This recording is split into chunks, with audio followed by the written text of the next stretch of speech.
X-Power SS Ace and X-Power SS 13 temperature test.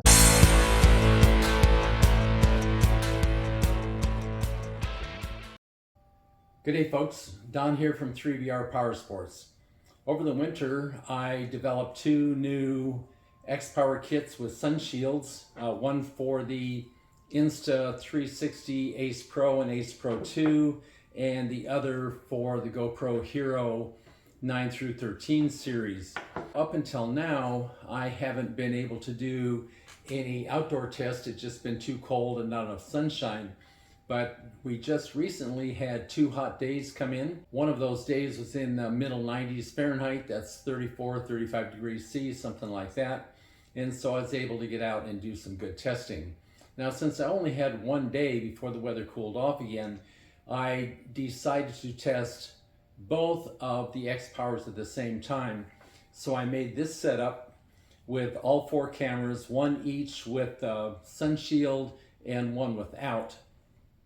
And something I'm doing differently than I have in the past, I'm using a data logger to capture temperature continuously, where in the past I used a handheld thermometer and went out and periodically read the temperatures. Now, the nice thing about the data logger is not only does it continuously record data, but it records it to my computer, so I have a complete log of everything went on. So that's pretty much the setup. Let's go ahead and look at the actual installation. It got a little complicated because I had to protect the laptop from the sun, but overall it worked out pretty well, and I was quite pleased with the results.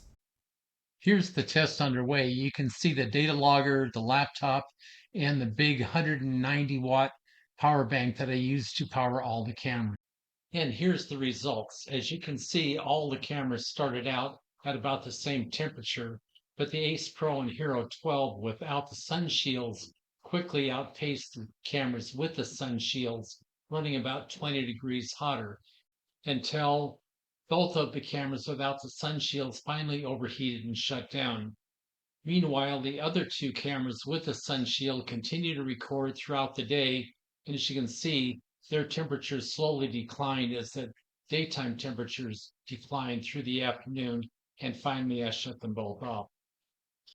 Here's the file list from the SD cards out of the cameras showing the duration of the recordings. You can see 2 to 2 3/4 hours for the cameras without the sun shield, and then almost 5 hours with the cameras with the sun shields. So there you have it. Test results on a day where the temperatures peaked at about 96 degrees Fahrenheit. That's 35.5 or so degrees Celsius. Showed that the cameras with the sun shields on them ran about 20 Fahrenheit degrees or 11 centigrade degrees cooler than the cameras without the sun shields. 3BR Power Sports and X-Power are registered trademarks of 3BR Power Sports LLC.